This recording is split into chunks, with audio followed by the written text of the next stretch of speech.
Hello guys, welcome back to my channel. In this video, I would like us to take a listen to John Cena on why he does not want to have children of his own, and I'm going to share with you my thoughts on it. So let's I've read this, and it could be maybe somebody just reported it was a lie at one point in time that you didn't want kids. Where are you on kids now? I don't want them. You don't? No, and I'm still there. I'm 47. I don't have them. You don't want a little Johnny So or Joanna?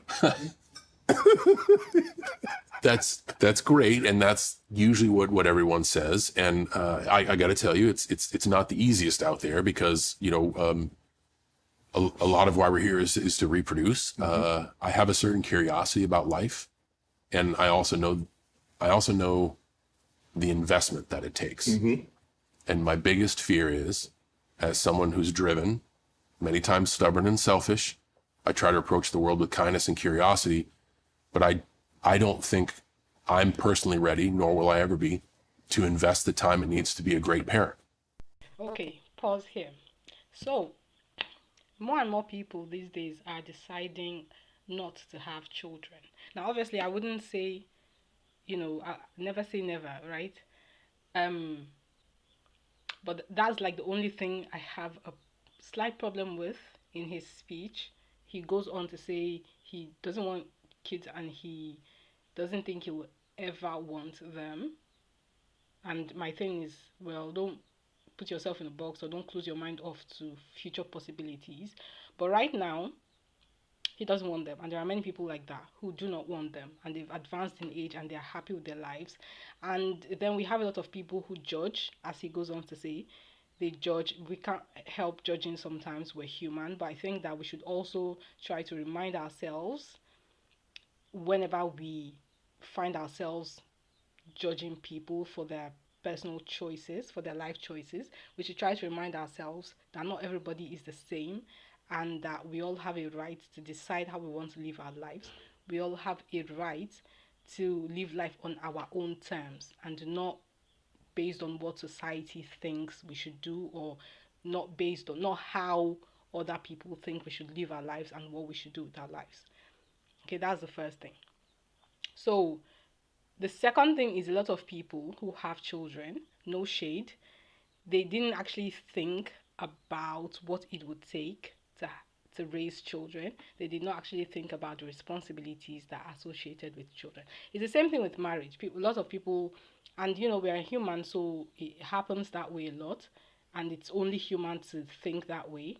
We think about the pleasures associated with a certain situation. We think about how much it looks amazing on the surface and how you know just amazing it's going to be, and the feelings associated with it, the positive feelings and the positive rewards. And there are a lot of rewards both in raising children and in marriage itself, right? But my thing is, we should approach things like this by thinking of them first and foremost as a responsibility, and it is only when we think about these things as a responsibility that we will have less of a chance of ruining things, of ruining other people's lives, of ruining children's lives, of being, horrible spouses or horrible parents, as many, many, many people become and are.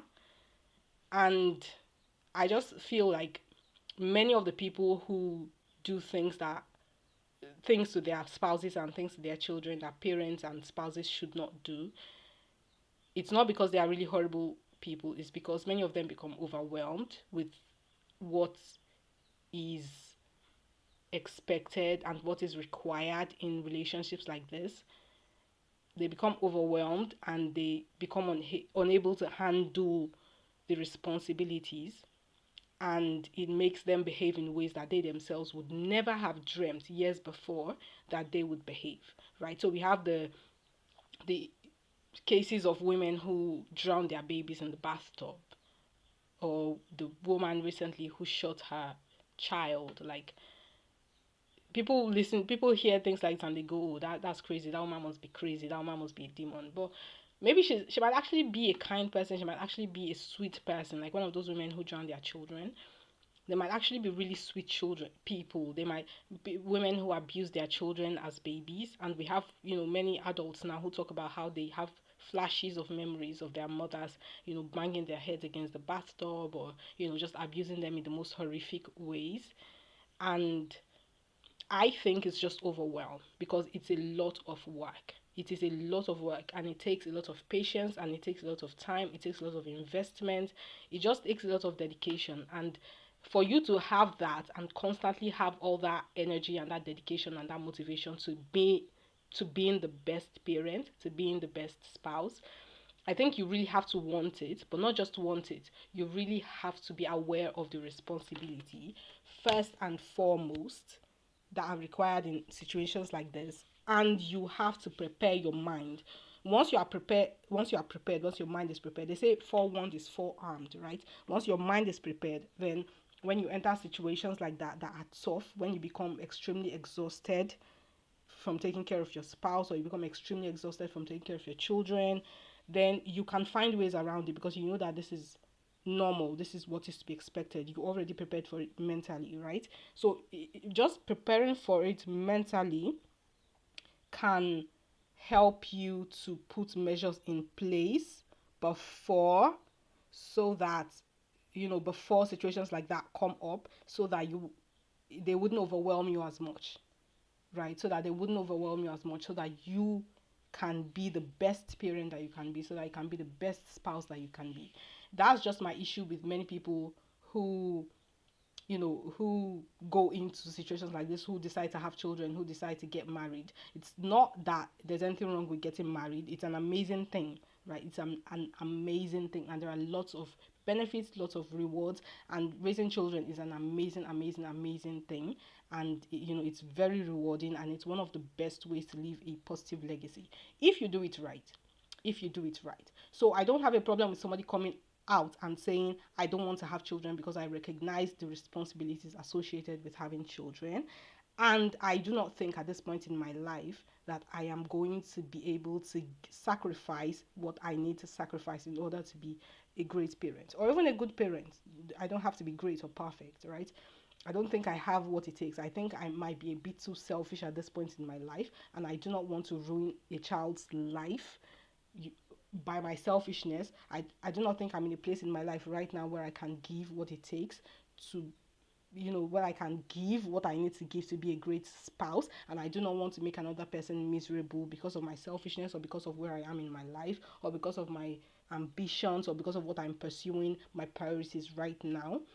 I don't have a problem with somebody saying that. In fact, I applaud them because it takes a lot of self-awareness and just honesty with oneself and courage to be able to come out and speak your truth like that, and be honest with yourself and other people, even knowing that there might be a bit of backlash, and people will judge you, and people will say things, and people do say things, right? People do say things, and this is a man who is a celebrity, who has all these amazing things going for him, and he's saying people say things, right? And he's not going to use the four corners of his mouth to say all the things people are saying, but we can imagine when he says people judge. But you can imagine if it's a woman, what people say. Like, I think the judgment is going to be like fourfold on the woman than it is on the man, and that's just the way society runs. We can rail against it, we can talk about how it should not be that way, but that is still the way society runs. Okay, it's not as difficult as it was in the past, but it is still difficult for a woman to come and say, I don't plan to have children, or I don't plan to get married, or I plan to push marriage and children to a later date. People don't want to hear it. People do not want to hear it, right? And it can be a bit difficult, and I really have a problem with people trying to impose certain lifestyles on other people. I've spoken about this on this channel before. I have a problem with people trying to impose other people's, a certain type of lifestyle on other people, or criticizing other people for their lifestyle choices. Because at the end of the day, if you force her to get married when she's not ready to get married, or when she's not interested in getting married at all, you're not the one who is going to live in that house with that man that you forced her to get married to. Even if you're her mother, you're not going to live in that house with her. You're not going to deal with that husband for her. She's the one who is going to deal with him. And at the end of the day, if she hurts him, if she makes him miserable, as a lot of women do to their spouses, to their amazing spouses, then she's the one who is at fault, not you. She's the one who's going to bear the brunt of it, the blame, the guilt, the responsibility. It's all on her, not you. You might take partial blame for pushing her into something that she wasn't ready for, but she's the one who is at fault, right? Same thing with children. You might be an amazing grandparent, but if the children themselves, if the parents themselves are unable to give what it takes to their children, and they are somehow forced into, having children, or shamed into having children, or just brainwashed into thinking that that's the way they are supposed to live, and if they do not live that way, then there is no value in their lives, and then they go and have children and end up abusing those children and traumatizing them, and those children grow up to be whatever they grow up to become because of that trauma. Then it's all on those parents. It's all on those parents. You might take a partial blame for pushing them into that when they were not ready or they were not suited for it, but it's all on them. All right. So I really have a problem with people forcing people to live certain lifestyles. We should all live life on our terms. And there are some people who talk about, oh, how the population situation, if people refuse to have children, there's going to be a population. Please, okay, please. The reason, my dear, you decided to have children was because you wanted it, because you saw some other people having children and you thought it would be amazing. There was something in you that called to that picture that made you decide to have children, and that's amazing. There was something in you, maybe your biological clock, or that told you it's time for you to procreate. That's fine. There was something in you, maybe your primitive brain or something like that, that told you you really want to procreate and just have children. There was something in you that told you you wanted to leave a legacy, and I want the best way for you to leave a legacy based on who you are is by having children and raising them, and that's great for you. But not everybody has those same urges. Not everyone has those same desires.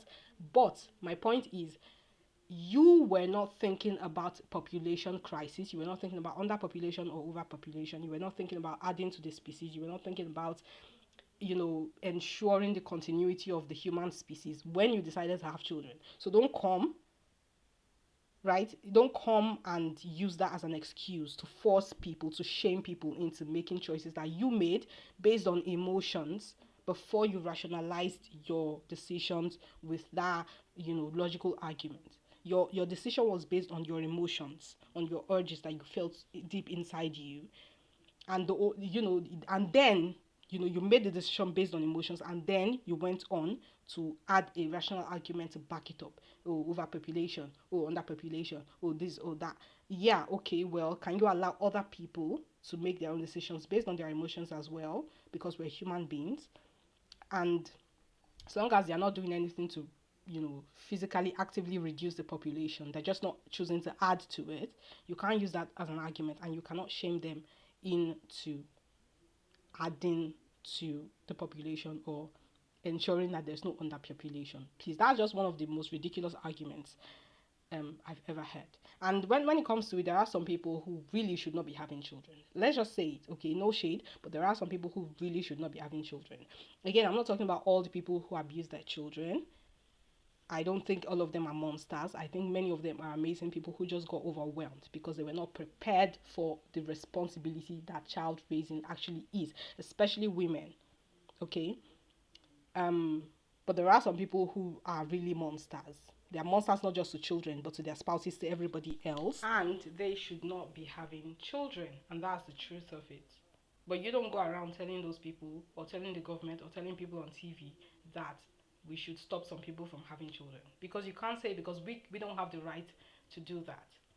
We don't have the right to do that. We only have the right to say, oh, okay, when they actually do have those children and they are being horrible to those children, then we can have the right to say, stop it, what you're doing is wrong. Or we can try to find ways to remove those children from their care, etc., etc., etc. But you cannot tell anyone that you must not have children. We don't have the right. Well, in the same vein, we don't have the right to tell anyone that they must have children. Okay, we really, it's actually quite ridiculous, honestly.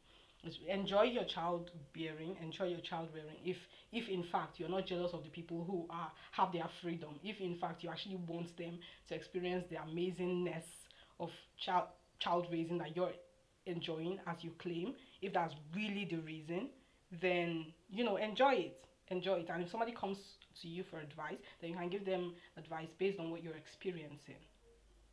But if you truly know that you're not missing your freedom, as I suspect some people are, you're not missing your freedom that you had before you started raising children, and you're not missing that fact that you had less headaches before you had children as you do now, and you're not jealous of the fact that the people who do not have children, who have decided not to have children, do not have those headaches that you do now, and they have their freedom the way you used to.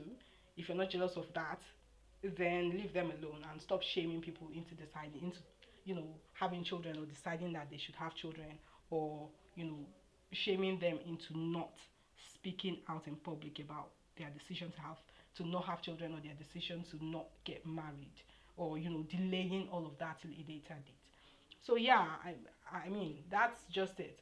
I applaud him again for being bold enough to talk about it, and we really do have to talk about it. And it just shows that if a man can be experiencing that, then you can imagine what women are experiencing. Again, my only issue with that is, never say never, because as a person, I don't believe that people should restrict themselves. If you have an ability, if you have something that that nature has given you the ability to do, then I don't think that you should say, I'm never ever going to do this. As long as it's a positive thing, as long as it's not going to hurt anyone or yourself, then I don't think that, and it doesn't go against your personal values or your religious values or anything like that.